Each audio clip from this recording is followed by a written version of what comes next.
What up, everybody? I'm your host, JP, and this is my co-host, Josh. Hey, everybody. And welcome back to another episode of the Film Bros Podcast.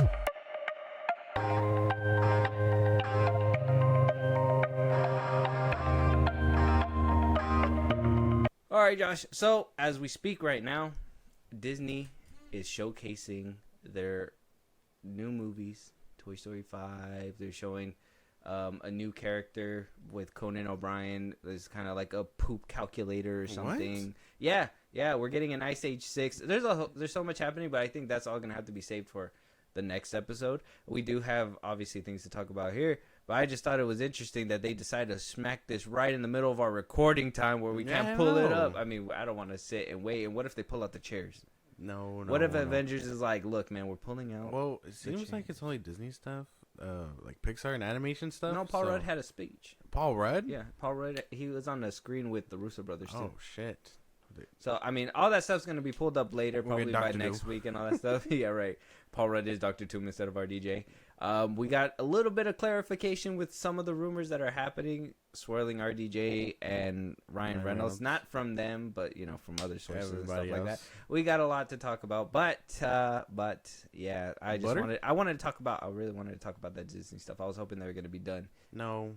It takes all day for these kinds of things. And if they're gonna pull out the Doomsday chairs again, my God, bro, we're never gonna leave. Another hour and a half. I'm gonna have to buy canes and sit here for 8 hours. Hey, canes? Hey, what? We don't do that around here, partner. I'm just gonna sip the cup. Ugh. Oh my God. The cup of sauce. The sauce is disgusting. That's the worst thing about canes. Wow, you're gonna have a lot of people want to throw tomatoes at you. Let them do it. Tomato. I'll make a better sauce than what Cane's got. That's what I'm saying. You'll make a better sauce than what Cane's got? That's right. That is a damn lie. That sauce is made from the heavens, sir. No, it's not. The heavens themselves. No. God churned it. It is no God. God churned. Yeah, he churned the cane sauce. No. Mm-hmm. No, I don't believe it. Propaganda. Read the Bible. I'm kidding. Anyways, Josh, let's jump into it. We got new updates. We got a new casting updates for Star Wars Starfighter, which is going to be Sean Levy's new Star Wars film that got relatively moved up a lot faster than Obey Chinoy's Rey Skywalker film that was announced way before this movie ever was. The casting got basically all announced. It sounds like we're getting a top tier cast. This is our first image that we get on set, which is Ryan Gosling and Flynn Gray, which are going to be the two duos that we're going to follow along this film. We got a couple of details. I guess this movie is going to take place 5 years after episode 9. Oh shit! But it's not connected. There's no connection to the Skywalker saga in any shape, form, or way. Supposedly. Supposedly. That I feel like after you say, like, oh, it takes place sometime after episode 9, but it's not connected. I can't help but feel like there's a connection. It's a little connected there. Like, what do you mean? Yeah, Mando doesn't connect to anything else. Except, the clone stuff, the Sith stuff, Palpatine stuff, Order 66. Like, well, it's in the universe. That's why, though. But so when they say Mando and all that stuff takes place 6 years after I think Empire, when they say that, though, I think what they mean is like they're trying to give you a timeline, but at the same time, it feels connected. We're gonna see that motherfucker at some point. It's not connected, but those characters are still in play. I see what you're saying, because they're like Mando, like how you said, Mando's not connected. Yeah. But then we saw Luke Skywalker at the end of season 2. Exactly.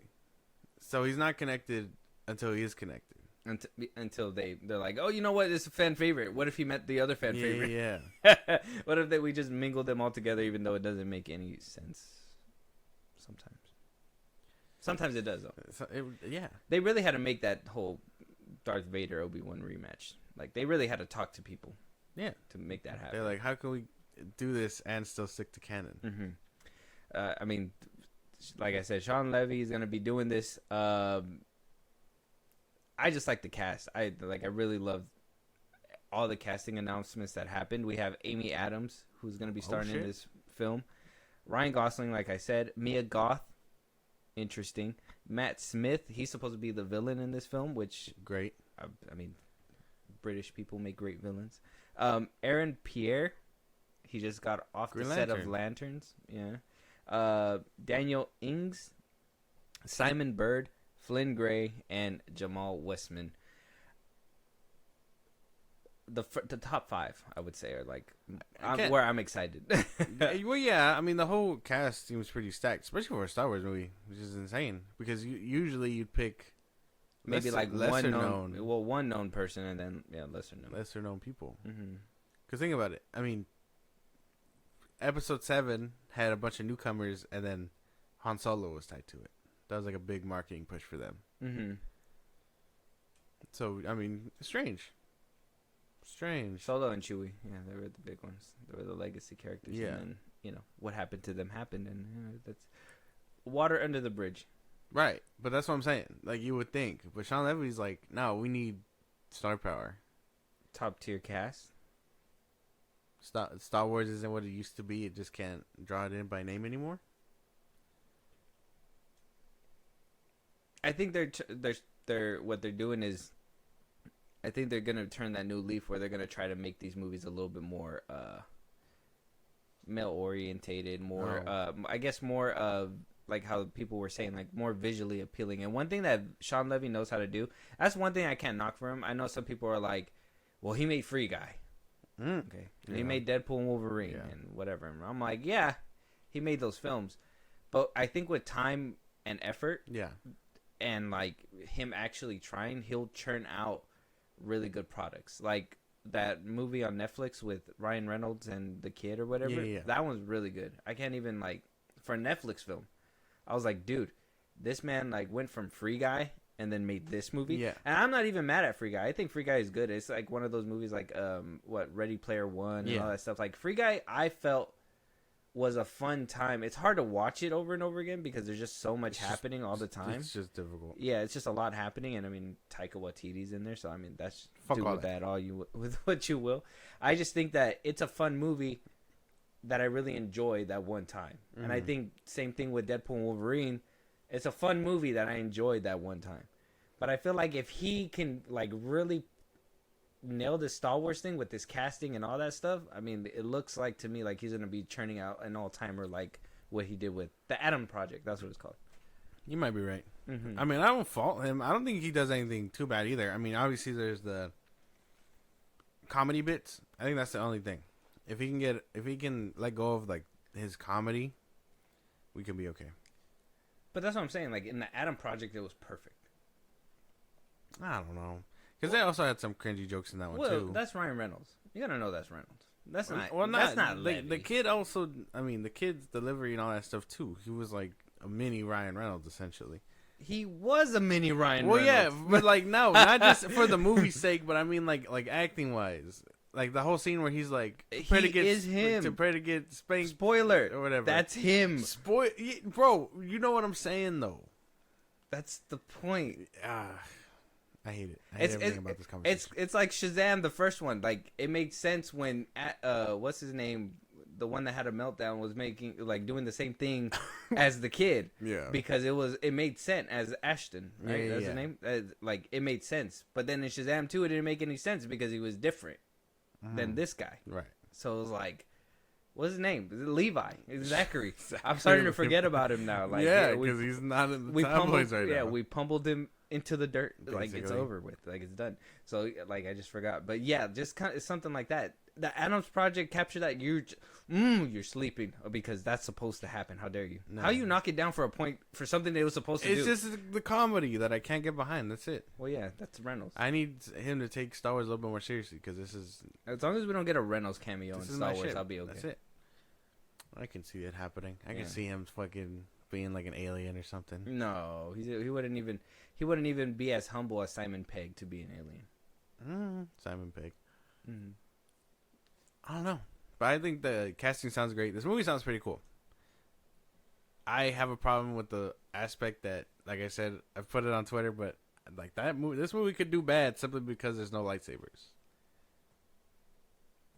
Well, yeah, I feel like Star Wars has kind of branched out to that point where it's like you got the Mando fans that are okay with no lightsabers and maybe like a sprinkle of it, and then you have the people that want to see flippy, blah, blah, blah, blah. I am one who wants to see flippy, blah, blah, blah, blah, blah. Because I grew up with that time. That is, Yeah, it could be those cool. are my lightsabers. It could be cool. But imagine Sean Levy basically giving us, like, a Western, but Star Wars. I'm just saying, I don't want a fight scene like what we got in Deadpool and Wolverine. That last bit where, like, they were fighting all those Deadpools, no. I don't think Dave Filoni or Jon Favreau are gonna let that slide, so we should be okay. Okay, that's what I'm worried about, because that's the only thing I don't think he has down is action. Dave Filoni's gonna look at this and be like, "What the fuck is this? Where's the AT-ATs, man? Where's Ahsoka, man? Yeah. Ahsoka should have been it right here in this movie. Like Starfighter, she should have had her own Starfighter. Yeah, that's right. There. She should be with like an Anakin Force Ghost right there. Yeah. Yeah, guiding her how to pilot a ship and stuff. Yeah. Come on, Livy, get with the program. I don't know. Starfighter sounds fun though. I mean, like I'm I down. said, it does. Cool. I think where like you said, lightsabers or guns, we're getting a whole new genre that can kind of bring people together. Yeah, and that's Top Gun in space, basically. Is he making what's her name's Star Wars movie or before she can? What's her name? The one that wanted to do Rogue Squadron. Oh, Patty Jenkins. Basically. He's doing it. And they were like, we had to change the name too. Can't call it Rogue Squadron anymore either. Because remember, they're still in talks with her. Wink, wink, wink. Oh yeah, when she decided, when she came out, whatever. Kathleen Kennedy's gonna be out pretty soon, and then we're gonna get whoever we're gonna get next, and then Force is female. We'll go ahead and we'll leave it there. We'll move along. Let us know what you guys think. Star Wars Starfighter is actually recording now. Yeah. How refreshing is it to actually say that we're getting a Star Wars film actually being recorded for the big screen? Finally. And we're gonna be saying, I know that we got Mando and Grogu, but nobody give a fuck about that, dude. Yeah, like it's just we got put it on Disney Plus and call it a day. We got this one, crazy. Mando and Grogu, mouthful of a name, and what is potentially Episode X. Well, yeah, with Simon Kinberg. Yeah, he's supposed to be writing it. Yeah, we don't even know where that's gonna be. Supposedly, it's supposed to be Star Wars X, but there's no confirmation. And if it is Star Wars X, I mean, that's going to be Rey's movie, and they're going to silently kind of push Obey Chinoy probably out the door. Probably. They're going to be like, this is Hollywood, baby. Time for a new era. Push a button. Beep. You think we didn't even give one to Kevin Feige? You think your documentary Making Ass is going to get one? No. Yeah. Kennedy was probably like, man, you smoking that crap. Feige, you over there pounding down Pascal over there. No, that's crazy. Mm-hmm. That's crazy. Mm-hmm. Not Pedro either. Not Pedro. Just Amy, right? Mm-hmm. Yeah, Amy Pascal. Mm-hmm. Anyway, we're moving on. Too much dirty laundry. I got my own personal beef put into this conversation right here. I'm gonna go ahead and I'm gonna sign up for this class action lawsuit, even though I didn't buy anything on Amazon, because I would never do this, and this is exactly what I told you about. What? And I'm gonna PSA this, because this is a PSA right now. All right, buy physical media, because Amazon is facing a class action lawsuit for people that decided to buy movies on Prime, thinking that was gonna be in their library forever, thinking that they can hold it, love it, cherish it, right, as they should. Not reading the fine print that Amazon could take that shit away at any moment in time. Servers get wiped out, boom, it's gone.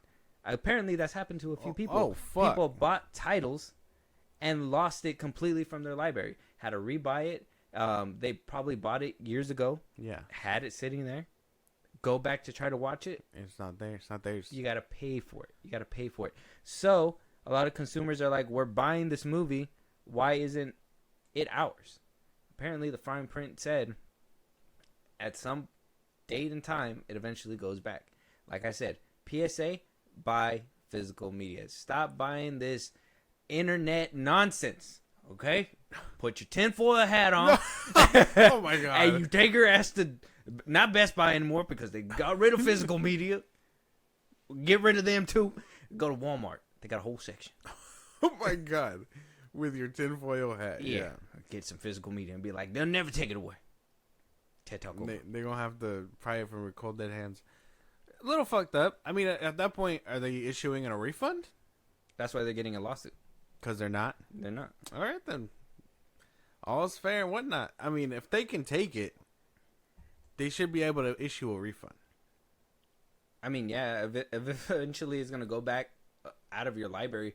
But if that's the case, then it's just an over-glorified rental. They just basically give it to you. It's like rent a center. Eventually they come back to collect. Quietly, silently. Do they really? Rent a center? Yeah. If you don't pay your shit, they come back. I mean, you could hide all you want, but they're going to knock at your door. They can fight me for my furniture. But, no. If that's the case, then Amazon should be issuing refunds for that point. But, yeah, you're right. If I pay for it, like, full price, what's the point of that then? If I could just rent it for $20, it's always been rigged. Holy shit. Mm-hmm. It's always been rigged. Mm-hmm. You either rent it for $15 or you buy it for $20.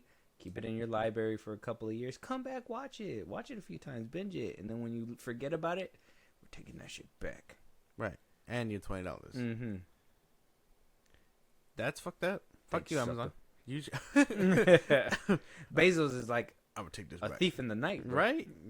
He's a reverse Robin Hood. Right. Just imagine, man. Just imagine. I sit down, pop on Prime, bro. I just want to watch Battleship. Right. Yeah. Right? Yeah. I mean, no one will never do that, but yeah. Yeah. I just want to watch Battleship. Right. I bought that shit years ago. Okay. Go on there. Yeah, right. It says I gotta buy it again for $3.99. Well, what do I do there? And you don't watch Battleship. You get out the app. You touch grass, I guess. I don't know. I'm clearly gonna watch Battleship. Okay, that $3.99 is not gonna stop me. But I'm gonna be very upset. I gotta pay again. This is the 5th time I've had to rebuy this movie. I've bought it on Amazon, Netflix. I got the Steelbook. The Steelbook Plus. Shit's fucked. And the Steelbook has a Steelbook. Mm-hmm. It came with a Battleship game. I don't even touch that. Yeah, no. It's collector's edition. Just collects it. It has Rihanna's face on it. I'm just saying. PSA, buy physical media. Stop buying online. Yeah, buy physical media. If you guys are doing streaming, that's okay too. But eventually, that's going to go away and everything's going to revert back to cable. And then you're not going to have streaming like that. You're going to have to rebuy all this stuff again. It's going to go crazy, I'm telling you. And then physical media is going to become a thing again. They did. I mean, they also say that with like video games and stuff. What? Like if you buy it on the digitally, they can take it back whenever. Yeah, but they have to issue refunds. Yeah. And that's what happened with Anthem. Yeah. You remember Anthem 2018? Yeah. Dude. That thing didn't even download for me. That's the thing. It was fun to play. It was free. It was fun for like flying and that's it. Oh. But now we got Helldivers, so who cares? And we got Fortnite with Helldivers. Right. So who cares? What Helldivers times 2. Bro made a obsolete game and didn't even know it. I gotta ask you, do you buy these movies online? No. No, and if I do, I rent it just to watch it, and then boom, it's gone within 24 hours. Oh, it only gives you a day? It's 48. If you don't watch it, it gives you like a week to watch it. But if you watch it once after the fact, it gives you like 48 hours. If you want to, for some reason, go back and watch it again within 2 days. Yeah. Oh, okay. At least they give you like 2 days. Because I was gonna say like Blockbuster used to give like 2 days. It'd be like a 2-day thing. Oh, really? Yeah, it'd be one day and then overnight, another day, and then you have to return it by the second night or the next morning. Oh, okay. Yeah, which was fun. It was fun. And then I think if you were like one of their members, you get it for 4 days. Yeah, and you could get up to 10 movies. Yeah, I've watched movies on like YouTube and stuff. Yeah, YouTube. Yeah, YouTube. Oh, like you buy them off YouTube? No. Like I rent to watch. Oh, you do a lot of renting online. Yeah. But I mean, I'm not paying for it. I don't know if I'm completely okay with that though. I don't know. And like I said, physical media should. I mean, bargain bins are there for a reason. Well, yeah, but I mean, I'm not gonna sit at a bargain bin and wait for a movie that I can probably look up real quick. Especially if it's like super cheap. I punch myself. Especially if it's like really cheap. Like we watched Unfriended the other day, and it was like $3. That ain't too bad to rent it. I know, because a lot of the times, and I mean, you see my shelf. I got a Yeah. lot of collection, but like for me, it was always like, you go to the thing, you go to the bargain bin, and a lot of the times in that bargain bin is a lot of the movies that you find on Tubi, Yeah. on Netflix, the Mhm. low stuff that a lot of people like skip out on. That's how I found that as the So Far Below, Above Yeah, Below, yeah. the one that you watched the Yeah, other yeah. day. I found that one in a bargain bin too. I found that one at Big Lots for like $4. Big Lots. Yeah, dude. Oh my God. A Blu-ray. Yeah. Yeah, I find them everywhere. I'm just looking. Yeah. Big Lots is shut down though. Oh yeah. The one near us is Yeah, I couldn't save it. I tried with the movies. I couldn't Take my save it. money. Take it. Right. Stay in business. Right. Give me the whole stack. Like Yeah. just give it to me. But they didn't want to do that. But yeah, physical media is always the right way to go. Just I buy would say. physical I stuff. mean, I could give you the whole rental thing, but at the same time, I mean, rent it within. what if you rent it? You love the movie. What do you do? You just gotta watch it. Leave. No, you gotta go buy it. If you love it, you set it free. You gotta go buy it at that point. You gotta go buy it physically. I can accommodate. For So you that. do a double buy, a double dip, No, basically. I mean if you watch it and if you rent it for $4 or whatever, like I'm saying, it has to be cheap. It has to be relatively cheap. I'm not spending $15 to rent a movie. Okay, so you're not renting like new movies. No, You're no. doing like Older old movies, movies, yes, where it's like $4 or $5, $3 at most. Like rent it for the day and then it's gone, whatever. But I ain't buying. You ain't gonna get me like that. I ain't gonna get you. You ain't gonna see me on Apple. You ain't gonna see me on Amazon. It's all a scam. 25 to buy and 20 to rent. Get the fuck out of my face. Okay. Are these movies though that you're renting? Are they movies that you've seen before, and you know that you like them, but you just don't have them? You're No. just rewatching them. No. Okay. No, they're usually like new movies. That you just haven't That seen haven't that are seen, old. yeah. Okay. I ain't doing that. Alright. That's crazy. You passing the vibe check, I but buy- barely. But barely. I buy. Ooh, Nah, I buy scraping. movies. I buy movies that I know I like. That's the thing. Like I know you buy them, and your collection is bigger, obviously. Yeah, dude. But I buy movies that I know I like. So when I bought Across the Spider-Verse, it's because I like that movie. Oh, I get you. So like you're not like me where I'll buy a movie because I've seen it or I Yeah, want to yeah. watch it or whatever, Mhm. and then gamble whether Yeah. I'm gonna watch it ever again or not. Yeah. Like you have to know that you like it to Yeah, buy yeah. it. Okay. Like when I bought the Fast and Furious saga, it's because I like those movies. Yeah. Okay. I get that. That makes sense too because then at least then you're buying things that you like and all that shit. Yeah. But yeah, because then otherwise I get copies of Crawl and Right. Fight or Flight. Right. And I mean, it's this is crazy because Amazon is one of those ones where you already get free stuff if you have Prime, but like if you're buying a movie off of them, you should be able to own it. And this isn't like Netflix where like you pay your subscription, you get all the catalog, and then all Netflix does is, hey, this movie that you like, it's going away. We're going to replace it with something else. And I mean, you're not paying for that specific movie. You're paying for the whole catalog. At that point, you watch the movie. Yeah. Before it leaves, and then something else takes its spot. And it's like, I'll see it again at some point. Yeah, you'll see it in a different streaming service. Exactly. Eventually. Yeah. Okay. Amazon the only one fucking up by people paying for it, And then giving taking you it the back. movie, not even giving you your money back, but taking the movie back. Yeah. You're getting robbed twice. Yeah, they're like, we know you didn't rent it, but you're not using this no more, right? You have not touched this movie in 30 days. We taking it back. Yeah, like I said, I don't know how long the window is before they take it back, but it seems like that's It's happening. So unfortunate. I want to be part of this lawsuit, but keep your money, Bezos. Keep your money. I just want to ride the spaceship. And then just take it for a spin. The spaceship. Yeah. I want to be up there like Katy Perry. How do you take a spaceship for a spin? Around the moon and back? Oh, no, he just goes into the... Yeah. Yeah, he's just like, man, I just go up in really high... I got stratosphere Altitude. money. Right. Not moon money. That's what he said. We don't even go up to the satellite. Yeah. I just like to feel like I'm Superman for a little bit and glide over. Glide and over. Come back down. See the curvature. I had to make sure it was real. Spend about $5 billion on gas. Yeah, put me on one of those. Put me on one of those. And then I'll be okay. Yeah. So let us know what you guys think. Like I said, physical media. Buy physical media. Physical media. Always. And if you say we're in the future, old man, why are we getting physical media? because you get robbed just like that. Exactly. I ain't getting robbed. Basil ain't coming up in here. He ain't gonna take my shit. I wish he would. Bezos. That's a lawsuit. You have to slap the ball off of that man.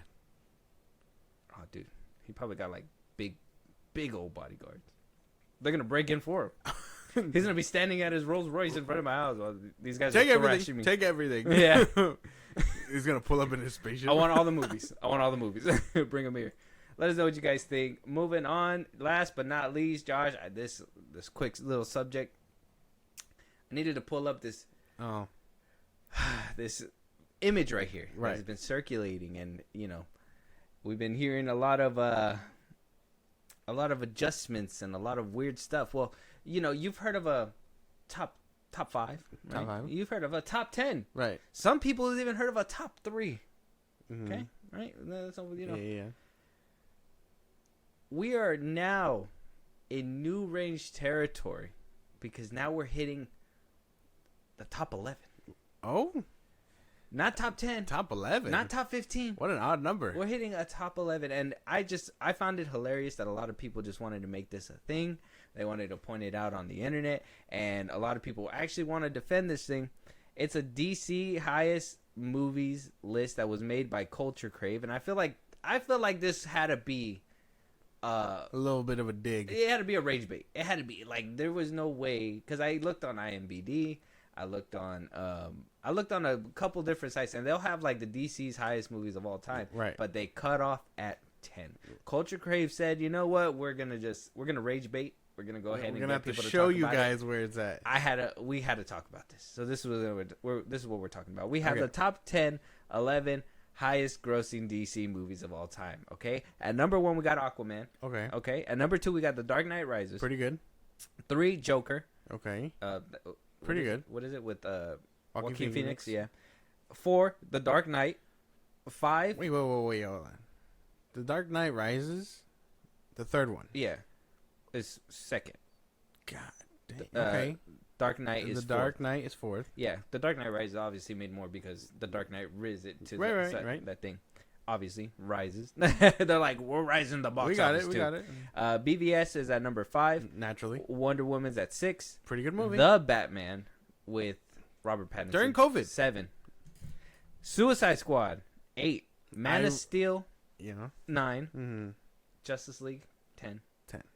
And right there at number 11, skirting by, that people just really would just want to put in the middle of everything, is Superman 2025. Superman 2025 at number 11. Justice League is above Superman. Right. 2025. Yeah. Just saying. Not even Zack Snyder Justice League. This is Justice League. Yeah. And we got Man of Steel right above it. I actually didn't know Justice League was that profitable. Crazy.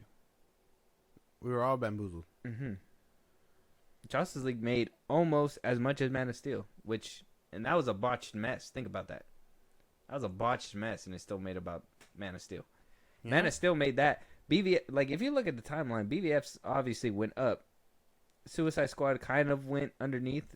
Wonder Woman was in between. Aquaman skyrocketed. And then we got to Justice League. Yeah. What Justice League came first. And then right. But still, it's like... So... Why are we trying to squeeze Superman into this top 10? When he didn't make the cut. You don't list off a top 10 and be like 11. Like, no, what? No, that boy didn't make the cut. We would have been top 10 if 10 wasn't there. Right. If Justice League didn't exist, he'd be 10. But no. And it's funny that people are just trying to prop this up and say what they want to say, but like, come on. We know, looking at this, we know where the era was where DC was making most of its money. And now we're here at 11. Like, not even...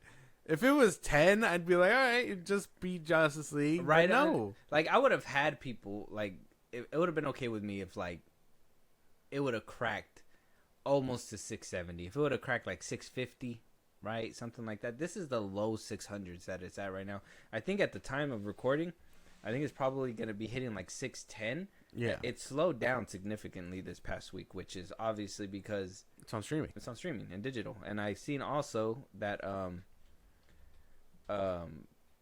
Some places are giving it half off. Oh shit! Really? $10 already. Mm-hmm. Oh damn. I wonder why that is. Crazy. Yeah.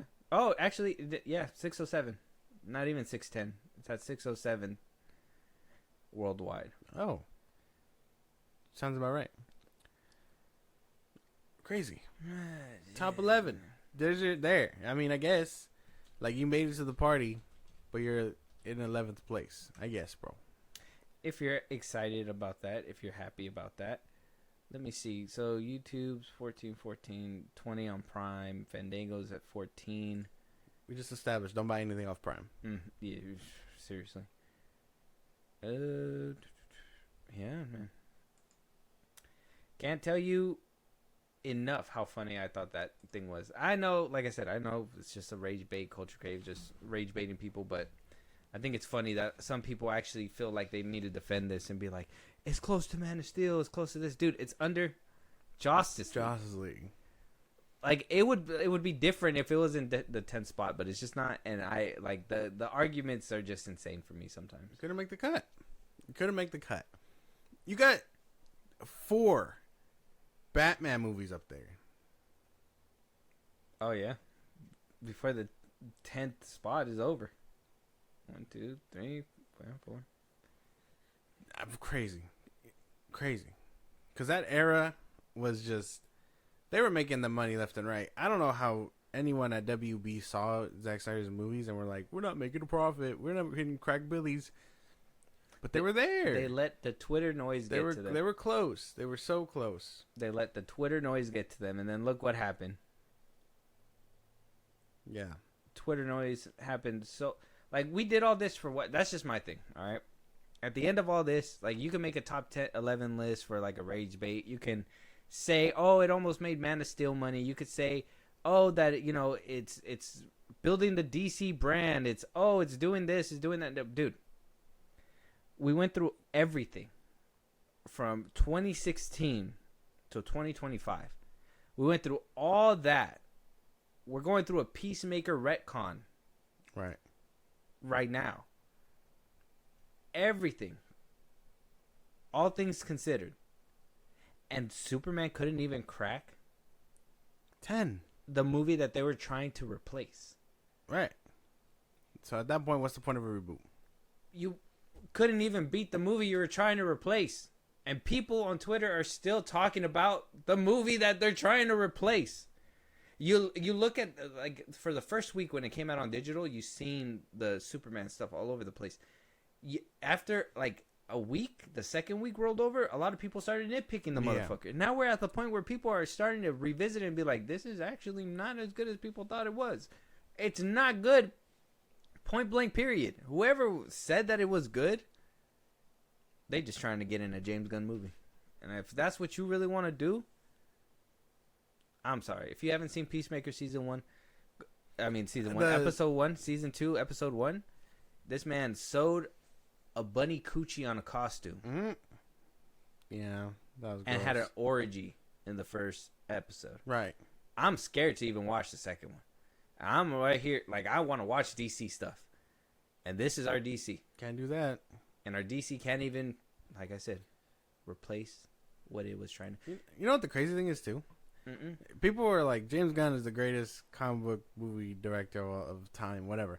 But, like, all those movies, right, that are in the 10 were people that dabbled in it, did something great, and then left. If you really, like, think about it. David Ayer hasn't made a DC movie since Suicide Squad. Man of Steel, Zack Snyder gave Man of Steel, BVS, and he helped with Wonder Woman. And then he dipped, unfortunately. Or they kicked him out, but he left, essentially. Todd Phillips gave us Joker, and then dipped. Joker 2, if you count it. It was fine. The Nolan trilogy. He gave the big middle finger to everybody. Nolan trilogy, and then left to do the Odyssey. Joss Whedon, granted, he left.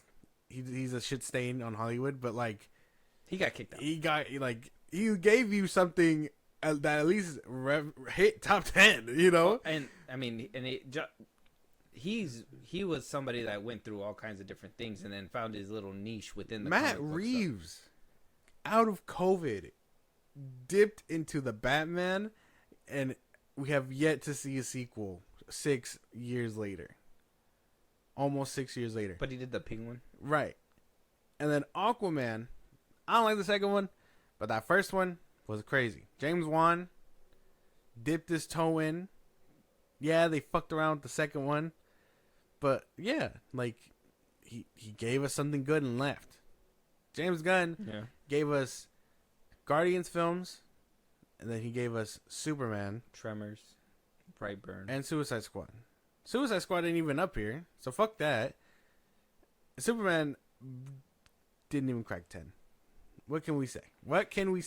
I like what you just said, though. I think that's a good take. That's a very good take. I haven't heard that side. But yeah, every single one of these directors, they did dabble. They dabbled in the DC genre. That's not their whole stick, though. James Gunn's whole stick is with him, not only in the superhero genre as him being in the superhero genre, but him needing an ensemble cast for everything that he needs to do. Like, there's no variety out of him. That's the thing. There's no extra leg. There's no this, that, and the third. Where, like, you can see, like you said, real directors, in my opinion, the ones that dabble in and then move out and dabble in and move out and be like, I want to take a stab at this because I've never done this. Yeah. Let me see what I could do with it, and then they do stuff like that. Visionaries like the Batman. That's why we're getting set photos right now where like people are like, oh yeah, Matt Reeves and James Gunn's Batman, they're not in the same universe anymore. Blah blah blah. Why do you think? Because Matt Reeves has a vision of movie that he wants to make, and if you put in this goofy Batman shit that he wants to do, the movie is ruined. So he wants to do his own thing. He doesn't want to mix it up into that, because if you dabble into that, look at the low stuff that you're getting. Yeah, like I said, and we had this kind of conversation on Twitter too. But like, comic book movies don't sell. These things are not viable. They're not viable candidates. Like, yeah, you could be like, well, Marvel is comic book movies, but they're grounded. That's the thing, is that like, and I know that it could work if, like how James Gunn was saying, like it could be fantastical and it could be in the comic book world, yes, but you still need rules in that universe. Exactly. You can't just be like anything and everything goes, because if everything goes, then nothing's off limits. Exactly. So, and in which case, it's like, now there's no consequences to your story. Then shit could just happen. Like, oh, he was upset that the kaiju died. Well, damn, who cares? The kaiju's gone now. Yeah.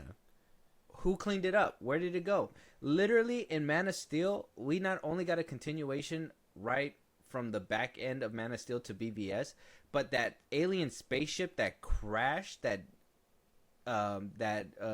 Superman did not know what to do, but just lasered the fuck out of it, damaged the whole city, and crash landed in the middle. That stayed for 3 movies, like a whole arc. Yeah, because the humans were testing it. It didn't just clean up on aisle 7 and people just came up and moved the shit out of the way. Because it's a comic movie, you could just take it away. In Man of Steel, the ship that exploded in the ocean, that had kryptonite in there. Yeah. So there was repercussions for the things that they were doing in the first movie. This one, no repercussions. You could say, oh yeah, he might feel bad that he threw somebody in a black hole, but does he really?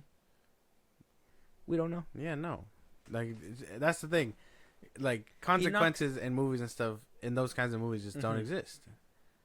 And it's all because it's supposed to be a feel-good time and all that stuff. So, I mean... And that's why you get results like this, where people are not as invested. People don't want to pay to see these things. They say, well, I mean, if it's a movie that I could just play in the background and not care about the consequences or what happens next, then I'll just put it on. Yeah. I'll put it on when it hits streaming, and that's it. I don't have to pay an extra dime for anything. It's going to be on Max pretty soon, right? Yeah. I don't know. This list got me laughing though. I thought it was funny, and then all the memes and everything. Yeah. And I think there was like the little that little lineup where the dude's like blowing champagne at the end and everything. Oh yeah, that one's funny. That one's funny. This one's funny right here too. It's like everybody's here, and then he's just no knife. But he's part of the team. He's there. He's there. But yeah, check out Culture Crave's list that they posted. The top 10, top 11 highest grossing DC movies of all time. Superman did not make the top 10, but he snuck into the 11th. I guess he's backpacking on Josh Whedon's Justice League, and if that tells you enough in that sentence, I fucks with you. What can you do? Yeah. Well, moving on though, Alan Ritchson is out of the running to play Batman. Apparently, he had talks with James Gunn, and they ultimately decided that's not the case. That apparently Alan Ritchson himself says it doesn't seem like Batman's in his future, but that he could potentially be playing somebody else in the DCU. Is this a fumble? What the fuck? Are we fumbling here? Yes. Alan Ritchson as Batman is a major fumble, or just a random Twitter cast that should have never even made it to James Gunn's I'd say fumble for Batman. You already got someone that's built. What the fuck? He is built. Like, he's built, and I mean, you don't have to bat an eye a little bit. Bruce Wayne being as built as he is, and then coming across Batman built as he is, like, you don't have to put two and two together. But yeah, fumble. Who else could he be? Bane. He's not Mexican. Oh. He's not a luchador. Oh. Adam. Black Adam? No, Adam. Oh, the Adam. The Adam. You think so? What's his name? The silver one in the Justice League show? Oh, yeah. Oh, okay, yeah. He could be Adam. I can see that. Okay. You might be cooking there. Yeah. Too buff to be a Green Arrow? I don't know. Well, yeah. Imagine. I don't need the ring. I'm out of arrows. But not out of hands, bro. No, not as a buff Green Arrow. No. Damn. I don't know. I feel like this is a fumble. I can't lie. I feel like it's a fumble. I swear to God. But if I see that industry plan as Pedro Pascal? No. As Batman? No, the one that's been going around. That one fan cast. Oh, yeah. I seen that one dude talking about that one's planted. I feel like that one's industry planted. Oh, Skyler. Yeah. He was in that one. What is it? Not Skyler. Is his name Skyler? What's his name? What am I doing? I'm tweaking. What's his name? Brian Skyler. Something like that. Brian Sklenner. Brandon Sklenner. Yeah, I feel like that one is. That one is planted. I don't know. I haven't even seen him in it. Oh, Westworld. He was in Westworld. Okay, that makes sense. I've seen him in Westworld. Okay, so I have seen him in something, but I haven't seen him in nearly enough things to be like, oh yeah, he's Batman material. But I mean, if you're going for a lesser known, like if you're looking for, I think where this is coming from is because people are looking for like a David Cornsweet. Yeah. Like, you know what I'm saying? Like somebody lesser known, somebody that can build up the character and have that range and all that stuff. But I say enough of that nonsense. Like, we should get somebody that people know. Like, why? Like, quit all that shit.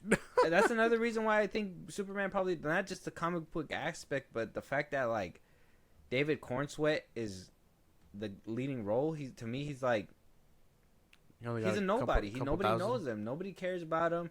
I mean, put him in some tidy whities or whatever. Yeah. He doesn't have like that presence, that aura to like demand stuff or whatever. He just seemed like a Superman mascot a lot of the time. You know what I mean? I don't want a Batman mascot or somebody who doesn't feel like he's Batman, but just, acts like Adam West. Yeah. I don't know. Yeah. I don't know. I still think Alan Ritchson would have been great. And I support Jake Gyllenhaal as Batman too. Jake Gyllenhaal, for sure. I think he's probably somebody. He was in 1923. Could have watched that show. I heard good things about it. Oh, yeah. He was in Drop. He was the dude in Drop. I remember now. He was the guy she was dating. Oh. Yeah. Industry plan as fan casting. I forgot he was in Drop. That movie was not that good though. So I don't know, dude. I think it's a fumble. I think Alan Ritchson coming back as someone else could be cool, but he would have been a great Batman for sure. I think he probably just saw that he didn't have Bruce Wayne in him. That's probably it. James Gunn was like, you should have bargained. You should have fucking. no. Went for it. Think James Gunn was probably. I think James Gunn probably has his mind set up on somebody. Like I said, I think it's a money thing more than a acting thing. I think it's more of a he wants people that can start off small, cheap, because they can't be paying millions. But he can pocket 16. I don't know, but yeah, I don't know if this is a complete fumble because I liked them as a fan cast too, but it was just more of a fan cast. I feel like it would have been cool. I think if we would have seen him in the cowl, he would have been cool.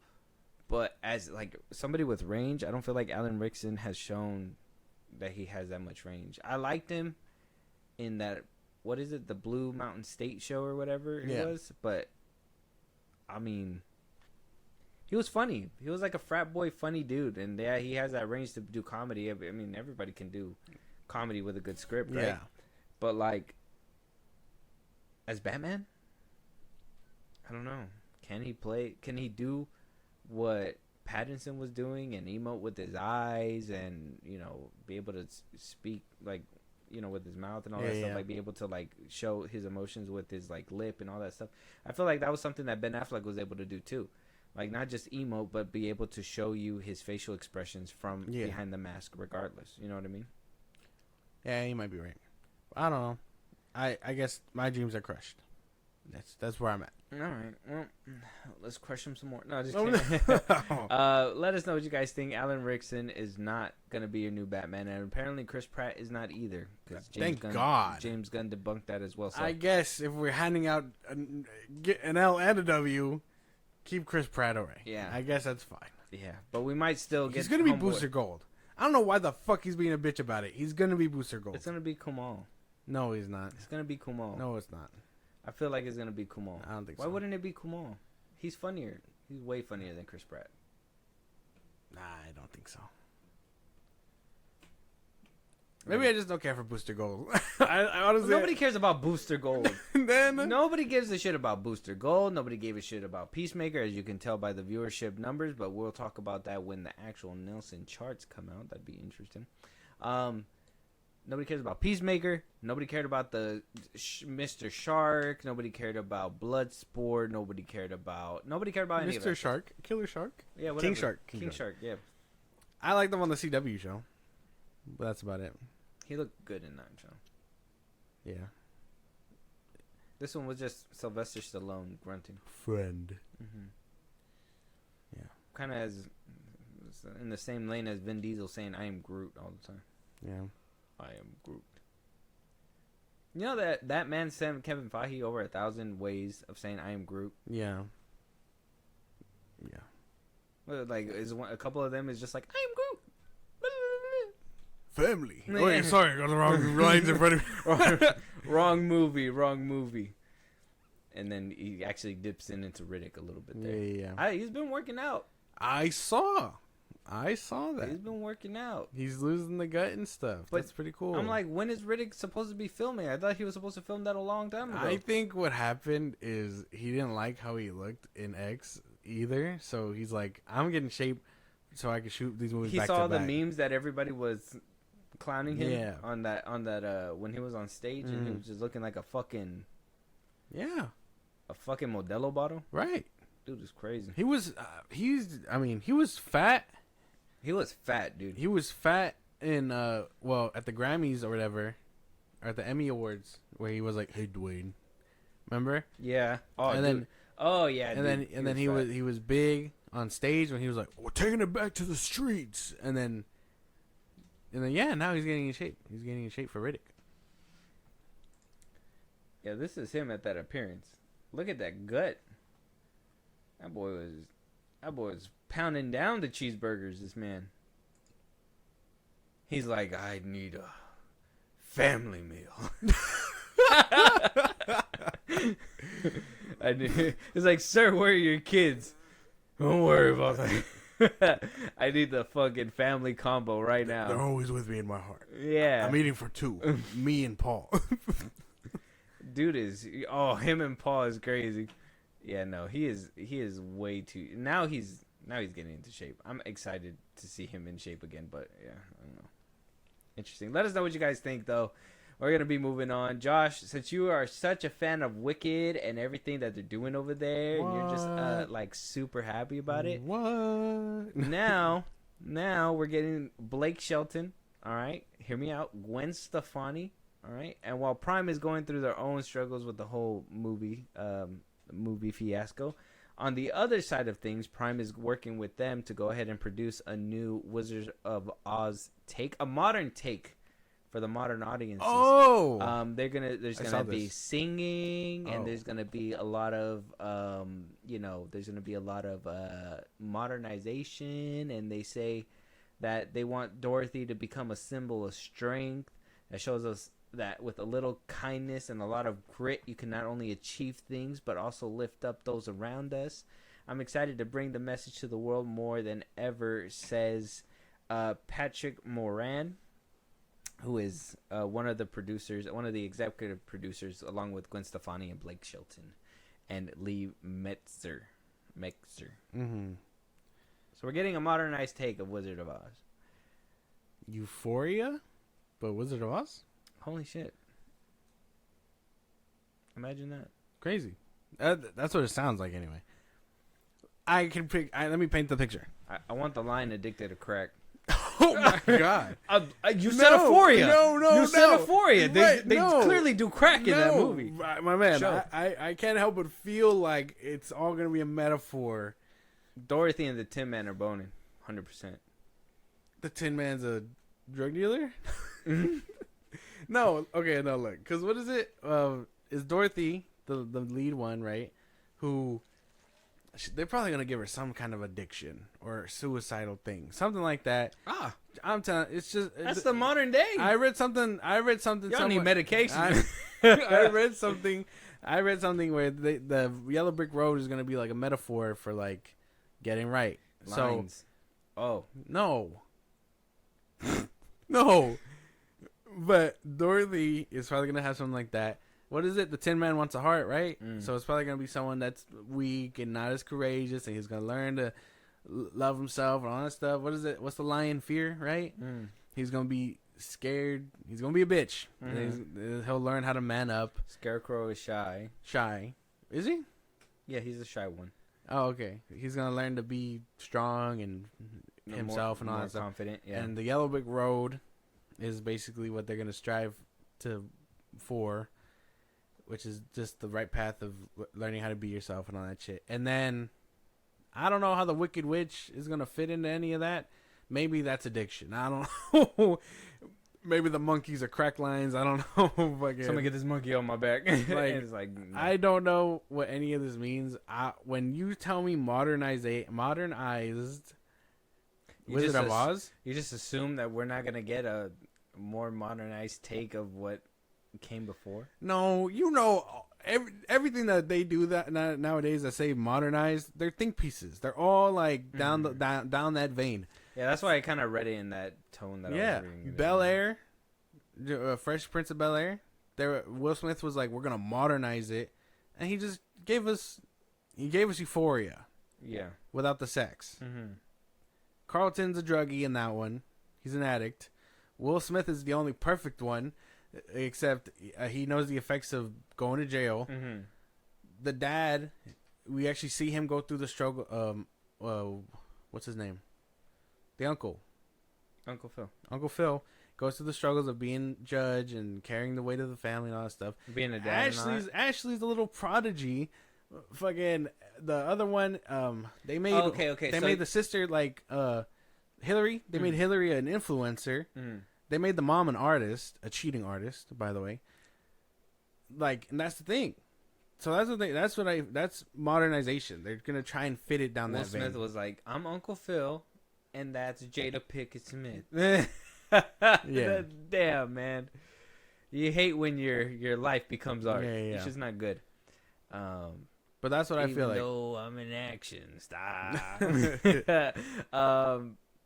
Yeah, so that's basically what happens. They take a lighthearted concept that, that's the thing, right? When they say modernize, I always just assume like you're gonna take the concept that happened, because back in like when these movies were made, like say the first the Wizard of Oz, like yeah, there's some things that happen in the world that kind of reflect and tell the story or whatever, but we don't see those as like bad memories because they're made to be like more happy and upbeat and blah blah blah blah.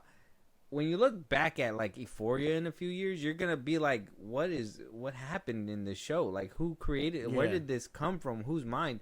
So like, you take this lighthearted concept, and I feel like Disney kind of did it the best. I know like that what is the one, Oz? Yeah. With James Franco. I know that one didn't do too well or whatever, but like, they took the concept from the Wizard of Oz, and they kind of, I felt like that was a good modernization. But exactly what you said, a lot of them, they go from this and they go into this dark drugs, and you have problems and all these like family problems. Like the family isn't perfect and blah, blah, blah. I'm like, yeah, but my family wasn't like that either. I said my family was a little dysfunctional, but we made jokes and we laughed. That's what I feel like I resonated with Fresh Prince of Bel-Air. But then we get down to like the new one and all that. I was like, I can't relate to any of this shit. Yeah, I don't know anything about drugs and all that stuff. Like, that's the thing. Modernization used to just be like, retell the story, reshape it for new audiences. So nothing really changes. We just maybe give the perspective to somebody else. Maleficent and whatnot. Right, yeah. That's what modernization used to mean. But now people, what I think Hollywood saw was like, people like it a little bit more adult and gritty and stuff. And now I'm not saying we're going to see sex and all that, but yeah, but you can't take a property that doesn't do that and turn it into exactly that. Yeah. That's another problem that they have. Yeah, you can't just be like Tom and Jerry. Now they have drug problems. Yeah, and they, he's addicted to the cheese. Yeah, getting this cheddar, this guap. Yeah. Jerry. And then Tom, I mean, you gotta stop fucking around with these mice, Tom. Tom, get off the nip, bro. Get off that catnip, bro. Yeah. Tom off the bottle. Yeah, but that's basically what they mean when, or at least when I hear modernization, that's what I think of. Yeah. Well, when they put it in the way that they put it in this article, that's what I think too. It doesn't feel like they're doing anything that's gonna like bring it to the future and move the needle. It feels like they're gonna try to like inject a lot of this social stuff that people and even if you think about it, Wicked, although a musical, is already a modernization telling of the witch, because Dorothy and them aren't in it. But yeah, that's supposed to be a prequel to what happened before. The Wizard of Oz is what happened with Dorothy. Yeah, Dorothy. Dorothy. But yeah, see, so that's what I think. Modernization just lost its meaning in Hollywood. I think they take it as, oh, people want to see what it's like real life, but people want to see Dorothy going through some struggles. Yeah. Going through everyday woman struggles. Yes. And then being like, the yellow brick road is a metaphor for getting right or something like that. Get on the path to righteousness. I don't know. I just thought this was crazy. I felt like this was kind of like a distraction piece from that whole Prime thing, stealing money from people. But, like, hey, we're stealing people, but look at what you can get for free. Yeah, Gwen Stefani gonna give us Wizard of Oz. Like, we haven't heard a song from her since Akon. Yeah, since I Want You to Deal with Akon, yeah. Let us know what you guys think. Blake Shelton, though. I like him. He's okay. Moving on. Yes, okay, so we got a little bit of tea for Ryan Reynolds and Robert Downey Jr.'s beef, apparently. According to sources, that it's not happening. Apparently, it's not real. It's fake. It's not Ryan Reynolds. It's not RDJ. It's completely different people altogether. I don't know, but apparently, according to these rumors here, that people reported that there is zero bad blood between the actors. Now that the pair have never even met in person. That's the cover-up. Yeah. That's what people are saying, that like Ryan Reynolds and RDJ, they're not beefing. Doomsday said is happy, blah, blah, blah, blah. I think even Paul Rudd, when he went on the expo today, the Disney expo, he was saying there was one thing that Ian McKellen had said, that, and so did Alan Cummings, where where he said that they were in front of a green screen, Right. and that all like the internet went crazy. They're like, oh, they're doing this to Ian again, and he's old or whatever, and blah blah blah. Like he needs to be doing the best work possible. And we've talked about this. We've had this debate where it's like, are they better in front of a green screen, or are they better actors if they could just with people? It could be a debate. I kind of feel like you could be a little bit stronger if you can give a performance in front of a green screen. Right. I'm just saying.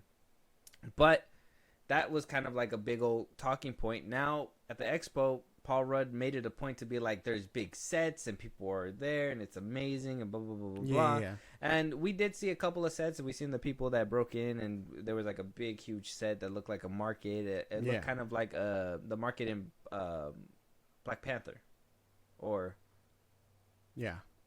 was it Falcon and Winter Soldier? What do you mean?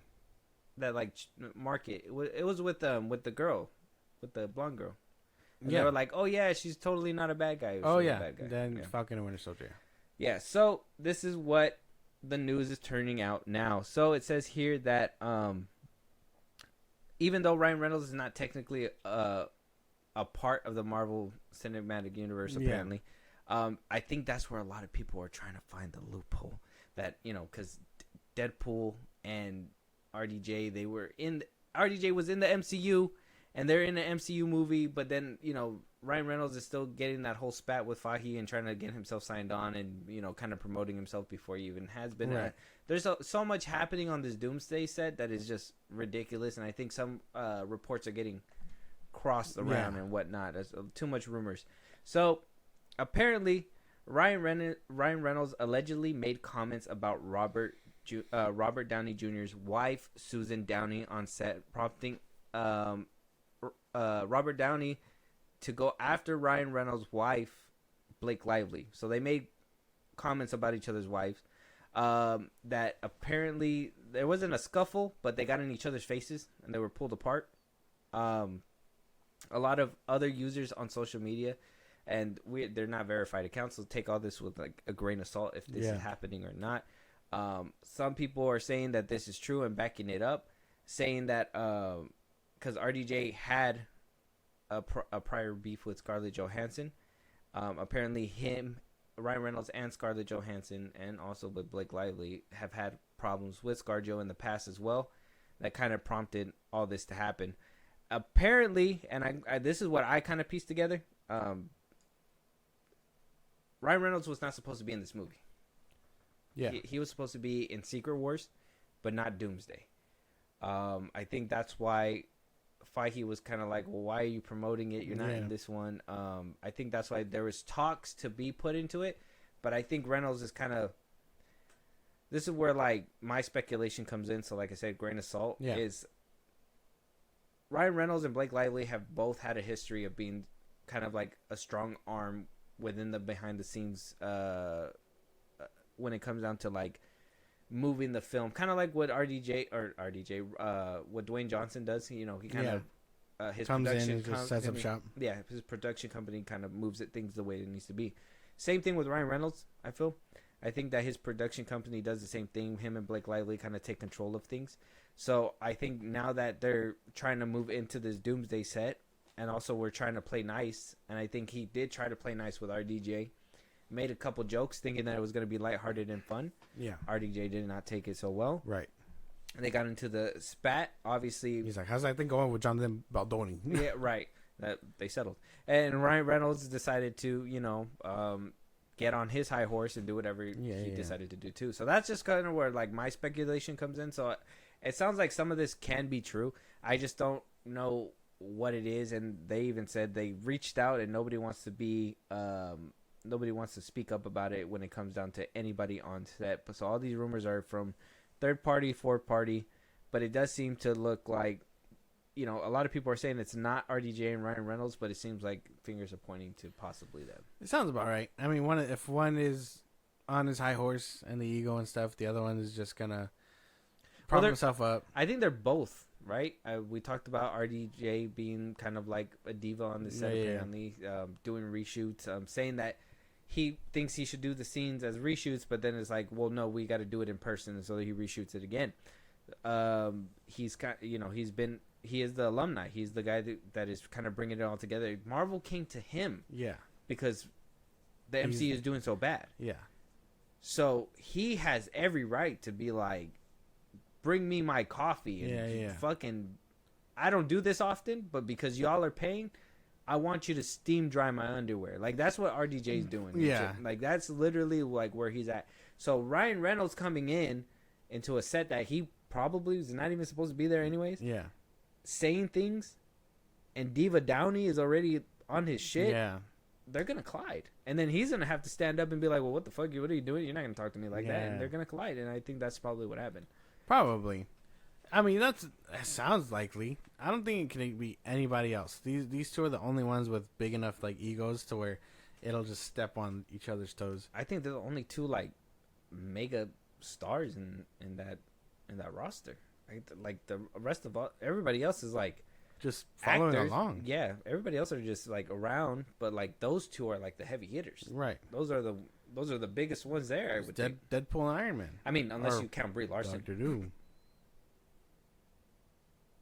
Don't do that. No, that's what don't do that. I'm just asking. Do you count Brie Larson? I don't. Nobody does. Nobody does. I'm just saying. But she could totally be in the mix if you think about it. It could possibly be her. This is a woman's job, she said out loud. Shut up, they both said. What did Ryan Reynolds say? You couldn't lick my cinnamon ring clean. Yeah. I don't know. I mean, that'll be reported to HR quick for sure. She's gonna be like, "What'd they say? They told me to shut up. They keep arguing. I tell them a woman can do it. Well, you're wrong. Shut up." No. But he's like, we can recast you. Yeah. We can recast you. Get Monica Rambeau on this bitch. I don't know. Do you have any theories with everything that we have? Like, you don't have any theories? You think it's somebody else? I have no idea. I really feel like if everybody is shooting on a green screen, they're probably just finding. Okay, what I think happens on these sets is like, yeah, there's people and there's sets built and all that stuff for the ones that are gonna be interacting, but if they're like, well, we don't really know how this is gonna work out, but we need Ian McKellen in a big room, with the green screen, so we can Photoshop him and edit him in whenever. So the same thing's gonna happen with Alex Cummings and all that stuff. So that's what I imagine happened, but I do imagine they're also on set. Like they're not, especially Nightcrawler. In this day and age, they're not gonna paint him blue. They're gonna CGI the fuck out of him. That's true, but they did paint him blue though. Oh, did they? Mm-hmm. Oh, okay. But that's good. Yeah. But that's what I imagine happened. Everybody got the same, probably green background, all that stuff. So that way, as the story is being written and told, like, oh, we got to remember, Magneto's supposed to be here, so we can Photoshop Ian McKellen to here, and all that stuff. That's what I imagine. As far as the beef goes, it sounds about right. It sounds like RDJ and Ryan Reynolds. Ryan Reynolds is going to come in, try and be like, well, I'm a moneymaker. I made a Billy. It took me 3 movies to make a Billy. And he can literally look at RDJ and be like, those Iron Man movies didn't even make Billy. Had to get the shit off the ground. Exactly. Which he did. He had to like leak the video and all exactly. that stuff. So those, I imagine, is probably those two. And if RDJ's being a bitch about it, it's a co-star. You just got to work with your co-stars. That's it. Apparently, we did talk about last time. Apparently, they did give them their space, so they're recording separately. If Kevin Feige actually signed up Ryan Reynolds, like I said, if he wasn't planned to be on and he's kind of strong arming to be in there, I don't imagine him to have a lot of scenes. I think it'll probably be just RDJ ripping his shit apart. He's probably gonna end up being with all the X-Men and stuff. That's probably the best way to put it. Let us know what you guys think. Ryan Reynolds,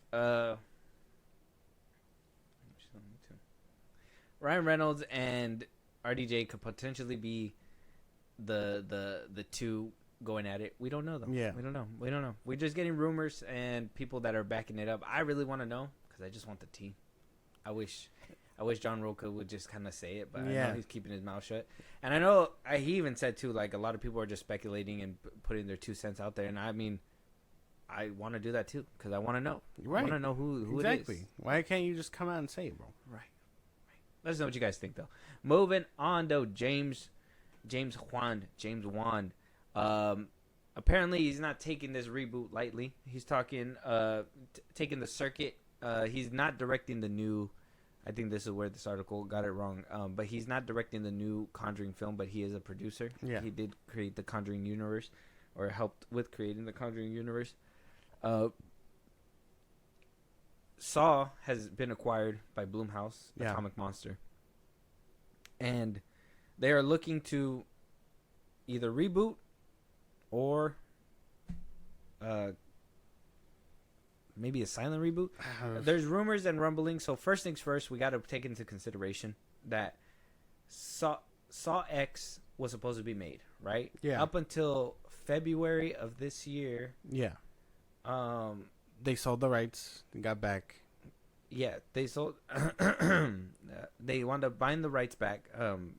James Wan wanted to bind the rights from Lionsgate. Lionsgate is still helping with the producing and all that stuff. They're going to be a part of it, but they also bought the Saw X script. So that is also something that is put into this mix too. Oh, the Saw X script was also bought from Lionsgate to make sure that they can incorporate it if necessary, because there was that rumor a couple episodes ago saying that they don't know whether they want that full reboot or halfways it. Now we're getting reports that Saw X has been bought by them as well, the script.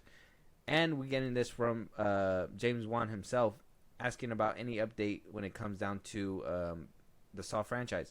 And he says, oh no, this is the interviewer. The interviewer says,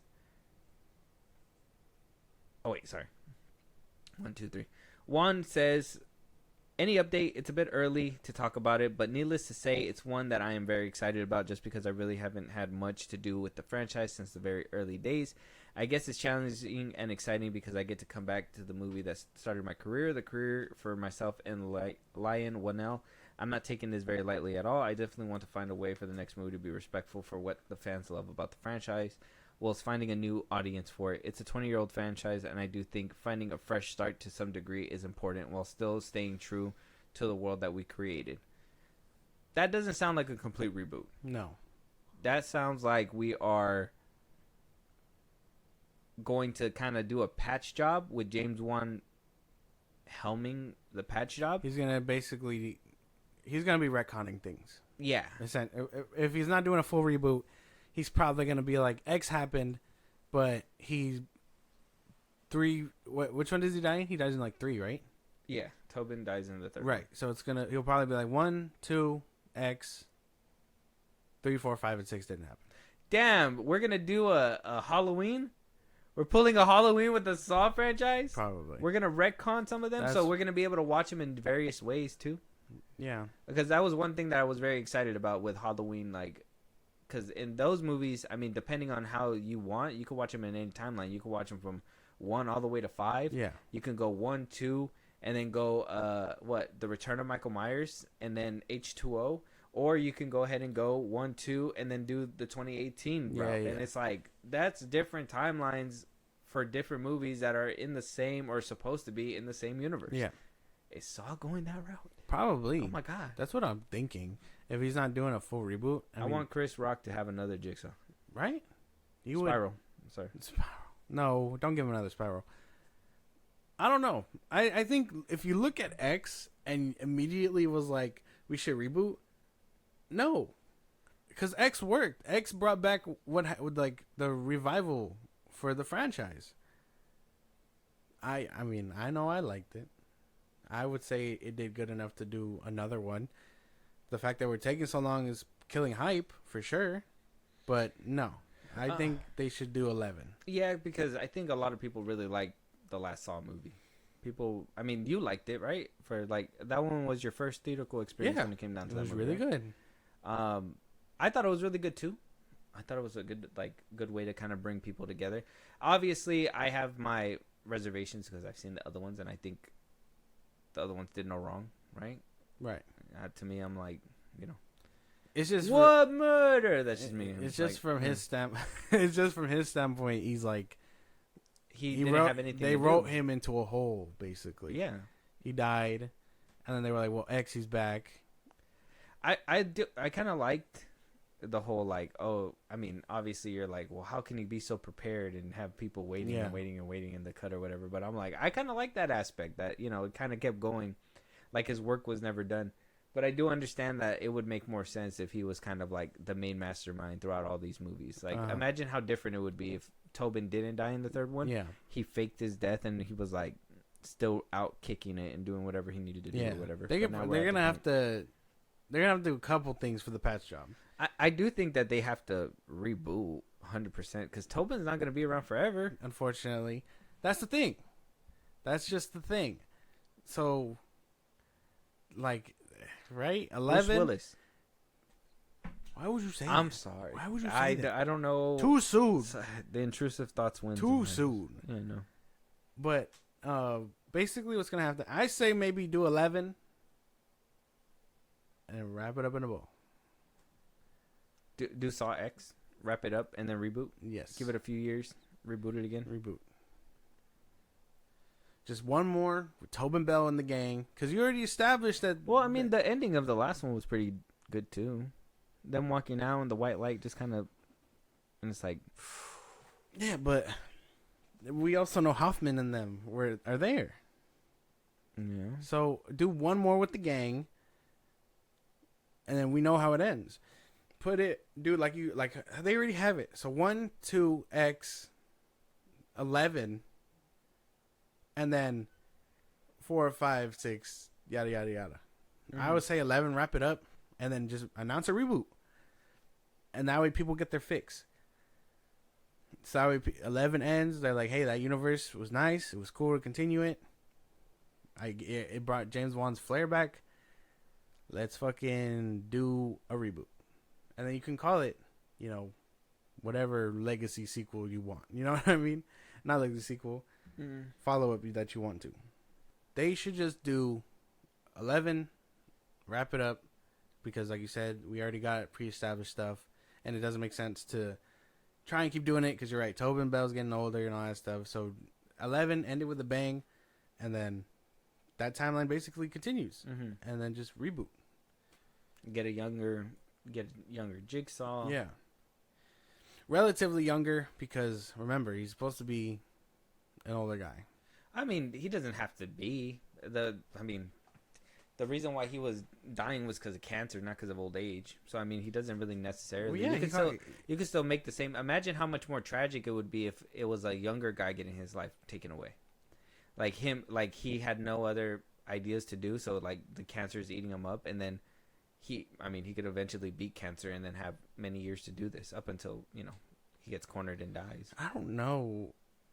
Because, I mean, you have a point of going that route, but at the same time, it made sense that by the time, because basing on off what we know from the ones that we got, it took Jigsaw getting the treatment that he needed, his wife dying, being denied healthcare and all that stuff, seeing life the way it goes before becoming Jigsaw. Yeah. So he was a good man up until. That's why I think we have to have someone with a little bit that looks like they've had life experience to portray that. Okay, so like maybe somebody in their 30s or 40s. Right. That makes sense. Late 30s, yeah. early 40s. That makes sense. Ben Affleck. He's not in his 40s. As Jigsaw would be crazy. Right, but he's not in his 40s. Imagine the performance he'd give. I would imagine it'd be great, but I need you to understand he's like 50. That's fine. Right. Okay. That can work too. I'm just saying. You could channel all that J-Lo anger into that. Yeah. Yeah. You're really gonna do this to me? It'll be like that. That'd be crazy. Yeah. No. Ben Affleck would be like top of the mountain, but like we got to be realistic, right? Who could play a Jigsaw? I don't know. All the people that we talked about last time were pretty old. And by the time they do a reboot, they'll be older. So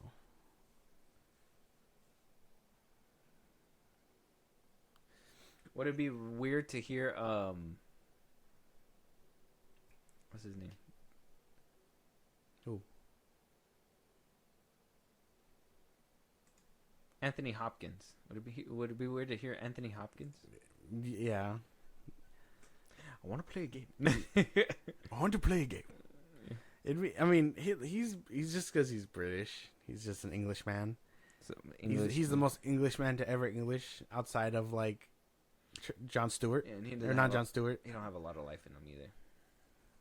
Yeah, but like that's the thing. See, your brain immediately floated to the oldest man alive. Like, but mine went right straight to. I think I mentioned it last time we talked about this. John Malkovich. Oh yeah, yeah. But like he's an older guy. They're older people. He would be perfect. Yeah, he is older too. And I know John Malkovich would have it in him after watching Opus. That's the thing. Mm. Oh yeah, dude. He has range, man. Yeah. He has good movies, dude. Yeah. That dude did like when he was younger, or like in his 50s. I think that's where he kind of like peaked. But he has some good movies. I love him in Red, even though he plays a dumbass. I love him. Yeah. I know you're not dead. Yeah. Well, it's where he stabs him with the pin in his hand and everything. Yeah. But let us know what you guys think. Who could be playing a Tobin Bell? Does this sound like a reboot to you, or are we just gonna get? Are we gonna get a DCU version of that didn't happen? This happened. Throw it all away at that point. Yeah, man. Throw it away. James Wan taking a page out of James Gunn's book. That's crazy. Let us know what you guys think. Disgusting. Moving on though, Paramount. I said it and I'll say it again. They are making moves that are just gonna. I don't know. Maybe they're just gonna surpass everything. Maybe they'll be the ones to buy the DC brand and make a new DC era. I don't know. Paramount is now looking to buy the Call of Duty movie rights to go ahead and produce, obviously, a franchise out of the Call of Duty video games. Paramount has been on a roll. They made Sonic. They kind of fumbled at a couple of movies, but Sonic is one of their crowning jewels when it comes down to making video games into movies. They want to take another stab at it. Call of Duty, in my opinion, is relatively easy. They can knock this out the park super simple, as long as they don't try to mix in all these like ghosts and like all these different storylines that you get.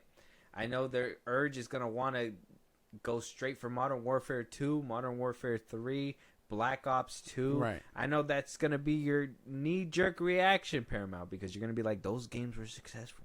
Yeah. I'm gonna need you to hold back and let's keep things grounded. Like, if we imagine a Call of Duty game or a movie with like a group of them, Yeah. with like extraction level fighting, camera work, kind of like what we got in Extraction, but just like with a group, and we follow people like Ghost and what's the other dude's name? One of the big names. Oh, the British dude. What's his name?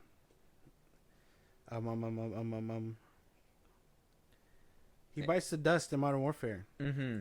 I forgot their names. I haven't played Call of Duty like that in a while. That's crazy. Because in Modern Warfare 2, you had it. Price. Price. There you go. Mm-hmm. Like, just follow them. Soap. John McTavish. Yeah. Soap. You could do a zombie game, a zombie movie, with like the presidents. Yeah, Barry Sloan, Claudia. Oh, that was another person too, because Claudia, played by Farah Karim. I mean, she was. Yeah. You could just call her back and play her in live action. We've seen her in we see her in live action. I think that's the thing. People are gonna their reaction is to basically do. We had Kevin Spacey in a Call of Duty game. Did we? We did. Crazy. That was before the allegations, I bet. Oh. But like they're gonna want to do the big names. So Alex, Gary Oldman was in They're World gonna at War. They're going to do Mason, Captain Price, Ghost, and Soap. There's no reason not to have like the popular ones there, with a couple of throwaways with names that you recognize, but it can also bite the dust at any time because they're not that important. Because the moment Ghost and then bite the dust, franchise killer. No, because I mean, I think it could be good. That's what I'm saying. Like, Call of Duty is such a relatively easy thing to do because all you got to do is give us like some grand storytelling with a ragtag team of like people, and you can go anywhere. Like I said, you could go from Call of Duty, Modern Warfare, and you could go down to World War. You could literally make a spin-off of Call of Duty World War where it's gonna get tricky and where they need to not do this so they don't bite themselves in the ass unless they're gonna take very, very careful work with this. Don't make it connected. Don't be like, oh, what happened in Call of Duty 2, Price's Revenge or whatever. We're gonna get a World War One film, and that World War One film is gonna connect to this one. Stay and away. It's gonna go. You know what I mean? Stay away from Modern Warfare. Not Modern Warfare, Advanced Warfare, and them. Like the most that we should probably get is probably like a reference to them with like a medallion hanging on the wall. Like, Yeah. oh yeah, these fools, they fought for us in World War One or whatever, blah, blah blah. And it'd be like, oh, we seen them in that one movie. Yeah. Like that's the closest that we should get. We shouldn't be able to be like, oh yeah, we cryo free somebody from the World War One setting, and they came up in Modern Warfare, and now he needs to figure out how to do things in the modern world. Yeah. Yeah. Because you can follow them out the whole thing, and you can also do like Black Ops is just a team that does things, in different missions. Mm-hmm. So what if they do that? They're like Modern Warfare. They do like a World War One, World War Two movie, and they can be like, this is the first official Black Ops team in World War Two, and then they go on, and then we get Mason, like how he was tied up in COD 2 or in Black Ops 2 and all that stuff. So it could be cool.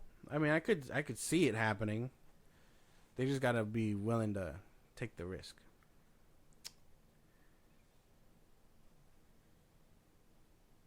You know what I'm saying? Yeah. If they could take the risk, but we don't want to get too risky to the point where it's gonna like I said, throw them in the gutter and all. And that I mean, stuff. if they want, like I said, they can also do zombies. They could see. That's what I'm saying. Like they just slap Call of Duty Zombies on there, or whatever. Like they could do so many things. They could do like a bunch of stuff. It's just more like don't try to do this MCU connectivity where it's like extraterrestrial stuff, multiverse things, or whatever. Blah blah. Like let's try to keep it. I mean, Call of Duty should stay relatively grounded, right? Like we shouldn't get to the point where we get to advanced warfare, where it's like people running on walls and shit. So you get Richtofen, Dempsey, Takio, and Samantha Maxis. Damn, if they really had the balls, they could start off like that, right? Where they could start off like at World War One, and build up, and eventually get to like the next 3 sets and be like advanced warfare, and then we go and we get like that'd be no. They start doing like exoskeleton suits and stuff. Yeah, I mean that's what I'm saying. Imagine like the first Call of Duty is like World War One. Obviously, we can't do like 3 different World War movies or whatever, right? But like if there's certain spin-offs that you can branch off and make those on the side, but keep a main timeline of like just imagine different Call of Duty movies where like the warfare just gets a little bit more upped. The games essentially tell the story itself. You would just be adapting that to the film, and then you would have to add cool action scenes. You can't have that airport scene in a movie. Not in this day and age. No. Not in this day and age. That's not what I'm saying. They can allude to it happening, but they can't show it. I think that's just crazy. The camera pans straight into their face. It's just them in an elevator. Watch it. I can set it up. It's them in an elevator, like guns loaded up and cocked and stuff. They're getting the report. The door opens, ding, and then it fades to black. That way you get it, you don't see it, and we're cool. This is why we need like Chad Stahelski directing these movies though, because he would do the thing where like they get out of he'll one shot this shit where like they get out of the van, they're gonna be like suiting up, you're gonna hear the guns clicking, clacking, boom, whatever. You're gonna get the camera inside the elevator with these guys. The camera's gonna turn around their heads or whatever. They're gonna see the pan view of like everybody there. Everybody's gonna stand out there, line up. And you're just going to see the camera just pan right back around, turn around to them, and you're going to see them just dump clips at the camera. It's going to be like that. That would be something Stahelski would do. If they could. But yeah, Stahelski got to cook. I think him and is he the one that did John Wick? No, the one that did Extraction. He's Stahelski, I think. Yeah. You're thinking of John something. Sam Hargrave. I'm thinking about Sam. He did. Stahelski did John Wick. Yeah, I'm thinking of Sam Hargrave. He did. Sam Hargrave needs to make a Call of Duty film. Stahelski need to make a Call of Duty film. We need people with like talented camera work to make these movies like pop and flare. Matthew Vaughn would be good, but he has a certain style with his action that I don't feel like it would mix well with Call of Duty. Oh, you don't think so? Mm-mm. Okay. I mean, if you look at all his movies, look at Kick Ass, look at what is it? The Kingsman movies, like all those action, like they're cool, but they wouldn't fit in a Call of Duty movie unless he can make it fit. But I don't know. Maybe, but I'm down. This sounds pretty like a decent idea. Call of Duty. Oh my goodness, I can't believe that we're gonna be getting like a bunch of video game adaptations. I think we're getting to that era where like Hollywood could do it right. If as long as they stick to the shit that they're supposed to. I'm still waiting to hear more about the Amazon show. They did a fat ass overhaul for God of War. Did you see that? They did a fat ass overhaul. We talked about it. And now we're just where we at? We're waiting, unfortunately, for things to move. It's crazy. Who can actually play Kratos is the question. That's like a hard question to ask. Like, who can bring his voice? I mean, yeah, you could probably say, "Oh, get the original dude to do it," but I mean, he does mocap work. He's not he's not gonna be able to. I don't know. He's not as built as Kratos. That's the thing. But he does do good. I don't know. We'll have to wait and see. Josh, we're not getting one Sylvester Stallone lookalike. We're getting two Sylvester Stallone lookalikes. We are going to be getting a Rocky behind the making of the movie of the Rocky classics. We're going to be getting an autobiography of Sylvester Stallone making the Rocky films, basically going through his acting life. I think we're going to be getting like that whole take of the bodybuilder lifestyle, trying to get into Hollywood, with Schwarzenegger being a part of that and all that. So I'm hoping that we're probably going to get a Schwarzenegger lookalike at one point. At some Who point, knows? yeah. But we are getting Peter Farley, who's going to be playing not Peter Farley, sorry, Anthony Ippolito. Anthony Ippolito is going to be playing Sylvester Stallone in the like Rocky. Italian guy. Does he look like Rocky to you? A little bit. Because, I mean, the other guy that was playing him was the dude from Black Adam. Oh, yeah, the fucking... What's his name? What's his name? The Adam. Noah Centineo. Yeah. Noah Centineo. So yeah, we're getting him. He's gonna be as a young Rambo. And then we're getting him to actually play Sylvester. Antonio Ippolino. You would think that we would have just gotten the same guy. Like if we're getting two Sylvester Stallone movies, you would think the same dude should be playing. They probably saw everybody question that decision and were like, we got to get somebody else to do it. Because Noah don't look like Rambo. He don't look like a Rambo? No. He looks too clean. His face too soft. But this guy looks clean too. I mean, he does look like a pretty boy Sylvester Stallone. Right. He has to get a little gritty. You got to put some muscle on or something? Yeah. Dang, we won't get the story of him selling his dog and stuff. That's going to be sad. He portrayed Al Pacino in the Paramount Limited series The Offer. I haven't seen that. Have you seen that show? No. Can't say I have. I should watch it. He played Al Pacino. Oh. So, I mean, he's already had some kind of work where, like, he imitates. Yeah. All right, then, yeah. If that's what he's cool and down for, that's cool. Doesn't sound too bad. So, the battle of Sylvester Stallone movies, of him being young Sylvester Stallone movies, is going to be happening. Trying to recapture his youth. Are we excited for this? I'm excited for this one. And not the other one? No. I still stand by that the Rambo one doesn't make sense. And, I mean, if he looks cool, if it ends up being cool, cool. But I still believe that we didn't need it. The whole story about Rambo was different than what they're trying to show us. Okay. But this one, I actually liked Sly, the Netflix documentary that he did. So that could be cool. And this one, it sounds like they're going to be going into detail about what happened. Because did you hear that story where he had to sell his dog to do the first Rocky. Yeah. And then eventually he made enough money to buy him back.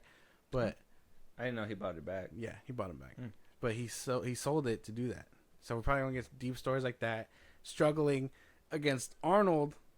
Also in the 90s, because like I said, there was not a room for an action film that they were in where they didn't pass each other up. Mm-hmm. So we might get an Arnold lookalike. You're right. If they go that route, go into detail. That sounds pretty cool. I'm excited. It does sound exciting. I mean, like I said, I think he does look a lot better. Everything that you said, but plus couple that with actually like he does. Like if you look at him, they found somebody that looks like him. I think. Yeah. Why couldn't they find him sooner for the Rambo movie? They didn't look hard enough. Where was he hiding?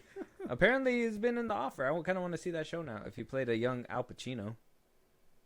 Okay, not bad then. Yeah, let's check it out. I mean, at least we're not CGIing young people again. I mean, I think we're at a point where maybe we could do something like that, but I'm happy. I don't know. I like giving these kind of roles to younger actors. You know, kind of like what Han Solo's character did and all that. Yeah. I know like he's going through his own crisis and all that because of the movie or whatever, but like this is what people need. They need a chance to like imitate. That's why I kind of want to see that whole Al Pacino thing too, because I like when actors go in there and you could be like, oh yeah, that's why when you were saying that about the Adam Project, I'm like, boy, shut up. What you talking about? That was forever ago. What are you doing? Full circle moments all around here at the Film Bros Podcast. Let us know what you guys think, though. Check it out. Rocky is going to be played by Antonio Impolino. Sounds good to me. Pretty good. I'm down. I'm down for a Rocky autobiography at this point. We need to know what happened back then and why. They better not shy away from this. I need to know why he did not get the rights that he wanted, that he's fighting so hard for today. I wonder why he didn't get them back then. I understand that he says that it was one of those things where it's like, obviously you're young, so you got to kind of take whatever they give you. He was desperate. But if there's something that a little bit more behind that, I hope they put it in there. I'm pretty sure, yeah. Yeah. Let us know what you guys think, though. Moving on, we got a few trailers to react to. Let's go. Right. Spooky season is upon us. All right. We got Bone Lake. What? Yeah. You don't know what that's about, and I'm not gonna tell you either. All right. We're just gonna watch it. Sounds pretty self-explanatory. Yeah. Bone Lake. I forgot who's gonna be in this movie too, because they don't even have a description either, which kind of irritates me because I feel like there was good people in this one. Let me see. Bone Lake. Maddie Hassan, Alex Rowe. Oh no, it's gonna be a whole new cast. Wait, what? This is different. This is 2024. Is it a 2024 film? No, it's coming out on October 3rd. I guess we'll just check it out. Got to be a lesser known film. When Will saw this house on the app, he thought Bone Lake was a euphemism. Yeah, I thought it was called Bone Lake because it's a secluded place where people come to bone. it. Yeah, I thought that. Great minds. Male minds. Not bad. Yeah, it's not the worst thing. It just gives me MTV movie vibes. Right. I don't know if you ever seen an MTV movie back in the day. Yeah. That's what it gives. I've seen it. Doesn't look too bad.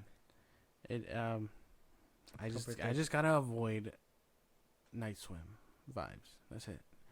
And I'm not there, so we're fine. We're good. We're in the but clear. then again, the trailer for Night Swim did bamboozle the both of us. No, you. What? It bamboozled you. I says the guy that saw it in theaters. Yeah. I'd say because I was like, I'd say I wasn't as bamboozled anymore. I said, hey, I'm gonna trust what you say because you know scary movies and I don't know shit apparently. And what happened? It was ass. I'm never getting those $20 back. Dude, that shit was. Did you guys walk out midway? No. You said the whole thing? Yes. What? I can't tell you it's ass halfway through the movie. I gotta commit. I realized it was ass halfway through and just sat there. I knew it was ass halfway through when I seen a floating shit in the bottom of the pool. Yeah. Okay. Yeah. Bone Lake's trailer is out right now. It looks good. Like I said, just very MTV movie vibes. But I think, I even enjoyed some of the MTV movies. So I think it's it worth could a be watch. fine. It could be fine. Let us know what you guys think. trailers on YouTube right now. Let us know. Moving on, we got Play Dirty coming from Prime. This is a movie that's gonna go straight to streaming. So I mean, don't worry about buying it and a lawsuit and whatnot. Yay. We got Mark Wahlberg and Lakeith Stanfield. Mark Wahlberg. Yeah. Okay. The man who morphs roles into him. Apparently so.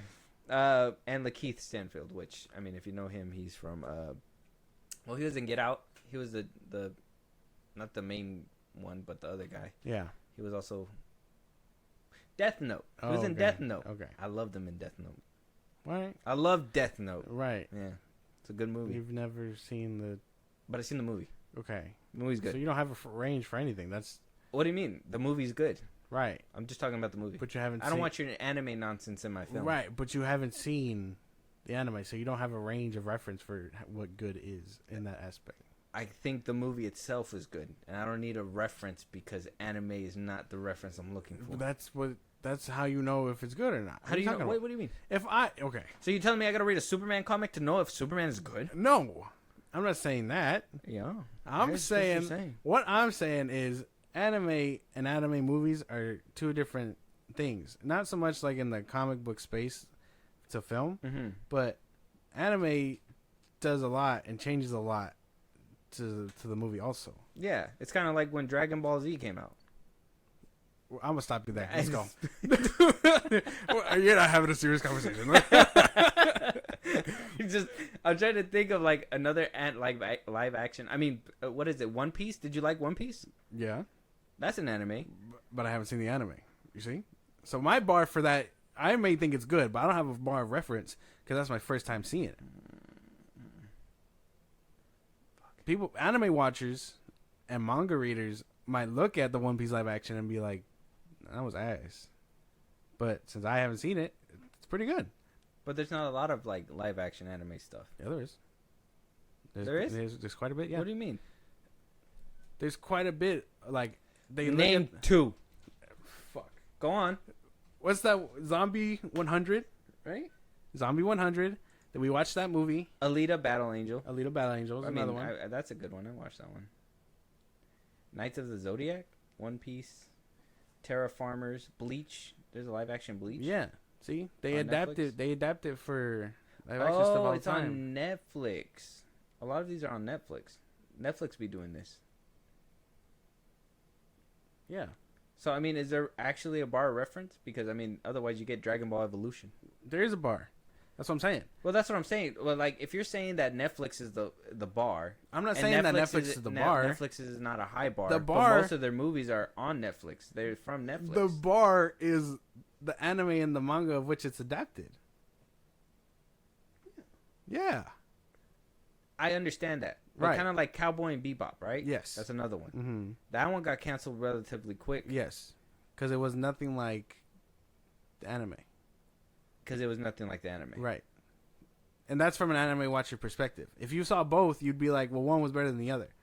But we don't have a range of reference because we've only seen the live action. Yeah. So it can be good. Because the best way that I could put it is kind of like watching the fucking Asteroid City and all that stuff. Like, yeah. I understand that. But what we're talking about is kind of... Because you're putting a different umbrella over the anime to live action thing that you're doing for comic books to movie, which I don't think there's a difference. Comic books, anime, it's the same thing. And to put it to live action, it doesn't work in live action. That's why a lot of these things get canceled. That's why Cowboy and Bebop got canceled. That's why Death Note hasn't even gotten a second one because people don't like it. Bleach, that one's on Netflix. People, that's only one. Well, it's an hour and 48 hours. It's an hour. And the difference comes in which the stories are told and stuff. So think about it. Comics span from different writers, different authors, or whatever. Yeah. So that's why when we say, "Hey, how can it be comic accurate? Which comics are they pulling from? Which writers are they talking to?" Like, that's the difference. Mm-hmm. With manga and anime and all that stuff, it's one single writer writing the story. Yeah. So, like, there's a full. But what I'm saying is, we can think it's good. In our eyes, it's good. But if you're somebody who's seen the anime and read the manga, their range of reference is a lot larger and can say the movie was bad. Right there. because Exactly. they know. I'm gonna attack that part right there. Okay. That's what we're talking about. So you say that, but then you also say that there needs to be obviously a certain ground to adapt comic books to live action or whatever. I'm telling you, if they say it's nothing like the book, like the comic book, don't you think that thing is probably good? Because they didn't rip it from the source material and copy and paste, and people weren't like, "Oh, this is bad" or whatever. It's kind of like Until Dawn, same thing. Right. Video game, they took it. Yeah. Some people really hated it because they played the video game. They're like, "There's nothing like it." But the people that haven't, they're like, "This is pretty really fine. good." It's fine. That's what I'm saying about Death Note. Right. That's what I'm saying. Yeah. You can have the opinion. I'm not saying that. Yeah. I'm simply saying. But I'm just saying, what I'm trying to put out too, to maybe make it a little bit more known. I'm trying to be like, well, you're saying that, but I mean, is it not actually good? Because it might be good. I think people that actually like hate it is because they did have that point of reference, but it's actually probably a good product, and I like it. It might be good. I haven't seen it, so. You haven't seen it? No. Why? I don't know. Why? That's a good question. You should watch it. I should watch it. William Dafoe, man. Yeah, I should watch it. Yeah. You should. You should totally watch it. I remember when it came out. I just something about it just lost my interest. I don't remember what it was. I think it was everybody telling you, it's a good movie when a bitch that loves anime is not in your ear saying it's not. A lot of people were like, "Watch the anime," and it's like I don't even want. At that point, I wasn't into anime, so I was like, "I'm not going to waste my time with that." I was working at the airport at the time when I watched it, and the dude that was super nerdy into anime told me, "Why did you watch that? You should watch the anime." And I said, "I'm never going to watch the anime." I looked it up, and I was like, I pulled it up and everything, and I was going to watch it, but I was like, I'm not going to. I'm going to watch the movie. That's right. Because the movie's good. Okay. Yeah. See, that's what I'm saying. The ending is beautiful. I really like the ending, too. Yeah. I'm telling you, you should probably watch it. But like when I went to go see Demon Slayer in theaters, the one movie that I saw, I was like, damn, I got to wait forever to see the next season. And someone told me, read the manga. And I was like, get fucked. Yeah, fuck you. In a movie theater of all places. Yeah, like, what are you doing, bro? But yeah, let's get into this trailer. Play Dirty, Mark Wahlberg, and Lakeith Stanfield, the man from Death Note. Okay. Some girl crossed you.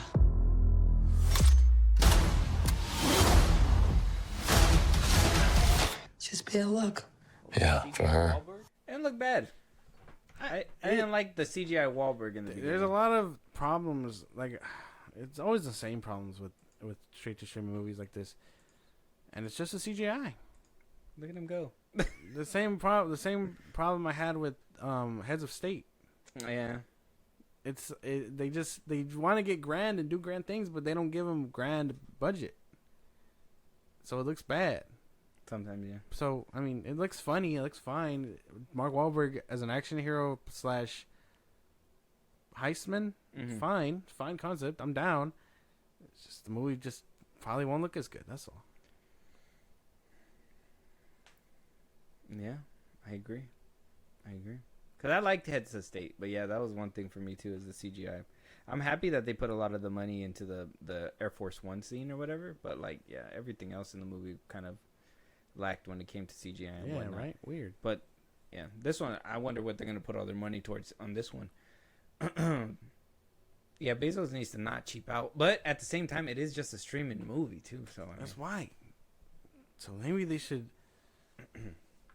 do something like, I don't know, film in an actual place at one time. But then you give Zack Snyder $90 million and he pumps out 2-parters of an epic sci-fi movie, which I mean I personally didn't like, but I mean I could tell you that the scale is huge. Yeah. And they do it for like half. He did it for like half the price, and he was able to not only make PG-13 versions, but whole rated R versions that were 4 hours or 6 hours altogether. Yeah. So it's like, Shane Black, what are you doing? It's just like, these creatives, bro. That's it. I mean, if you saw the last Predator movie, no. Shane Black directed that one. But then he also directed The Nice Guys, which is a good movie. I don't know, man. Maybe he's just all over the place with his talent. I don't know. He took it to Prime this time, and I mean, it looks promising. I just, it'll probably be one of those, streaming movies that you pop on one time. And, yeah. Because I wanted to watch Heads of State again, but the CGI just doesn't let me. just And then sucks. John Cena's not my. It's just I liked it because I felt like it was. I really liked Air Force One growing up with Yeah. Harrison Ford, so I thought it was like a fresh take. Even when they were doing like, what is it? Olympus Has Fallen. Yeah. I remember the same year. What White House Down Yeah. and Olympus Has Fallen came out. Like I like those movies. So like now that we're getting back to that whole thing where like Air Force One and everything, I was Yeah. really excited. I was like, I wanted to watch it again. It's just I can't bring myself to do it. Okay, so that's valid, I guess, man. Yeah, dude. Oh my god. Next trailer. Yeah, check it out. Play Dirty on YouTube right now. And last but not least, we got Emma Stone, starring in Bulgania. She's going to be playing with Jesse Plemons. Oh, okay. She's supposed to be a boss businesswoman who gets captured and tortured. Oh, wow. Yeah. Let's check it out. Good morning, Corey. Good morning, Michelle. I believe every company should strive to form a diverse table, to empower people of different skills, and every time, what is it? Skills and identities. To foster a new generation of, okay, let's go again. That's going to be good. It looks good. I like that one. Is the twist going to be that she's an alien all along? Who knows? She's going to be a lizard. Lizard. It's going to let her go. It's going to be the end of the movie. She's going to walk out. She's going to pull like a Unless they do like usual suspects type deal. She's going to start revealing herself. And go back to normal. or they all go out in a blaze of glory. True. She's used as a meat shield. Like she thinks she's all high and mighty and that she is worth something, and they waste her like nothing, and then she gets replaced. Yeah, true. That could be something. That would be like an interesting ending for me. Because the bees seem like a metaphor for that. Mm-hmm. Like the queen bee goes missing, so it drives the other bees into a frenzy. Yeah, and then eventually they just replace the queen. Something looks good though. I think this one might be not only Emma Stone's like. Actually, I don't think this is something like Emma Stone is like shy to, because I think she's really pulled range, even with like that recent movie. I didn't personally like love it, but like that William Dafoe movie where like she's put back together and stuff like that. We watched it. I forgot what it's called. Like I think she gives good range, but Jesse Plemons, like he's been undercutted a lot, so I feel like this might be the one where he is really gonna shine and really give us like a fucking performance. The performance that I thought we were gonna get in Civil War. Yeah, but he just showed up for 5 minutes, made the movie his, and then walked out. Like, you don't pay me enough to make the whole movie, my bitch. Exactly. Like you get 15 minutes, 15 minutes, and that's it. It looks good to me. I like that we're getting them together. I feel like they're gonna bounce off each other well. I'm excited for this movie. Yeah, October 24th. Really I'm excited. Bulgania, go check it out on YouTube right now. With that being said, though, that's gonna be our last topic of this episode, but we are going to be coming back next week for that Disney Expo. Whatever they're doing, they're going to be having a bunch of stuff to talk about. We will probably do that. If anything, we'll probably do that for a review instead. Maybe. I don't know. It depends on if it wraps up soon, and if it's enough. Yeah, it gives us juicy stuff. Yeah, we'll let you guys know though. With that being said, though, any topics, any movies you want us to review, you want to talk to us, give us your opinion, hear your voice on one of these episodes. Josh, let us know. Or let them know where they can do all that. Twitter, TikTok, Instagram at Film Bros Podcast. We post the episodes up. We can hit us up there for any news or movies you want us to cover. Buzzsprout link is associated as gave you. It's like a Patreon. You subscribe, you help the show grow. Really appreciate it. Listen to us anywhere you get your podcast at Film Bros Podcast, Spotify, YouTube Music, Apple Podcasts. Again, we're a rich podcast. Be part of the conversation. Twitch at Film Bros Podcast. And when it's all said and done, subscribe to our YouTube at Film Bros Podcast. And with that being said, we'll talk to you guys on the next one. Talk to you guys later.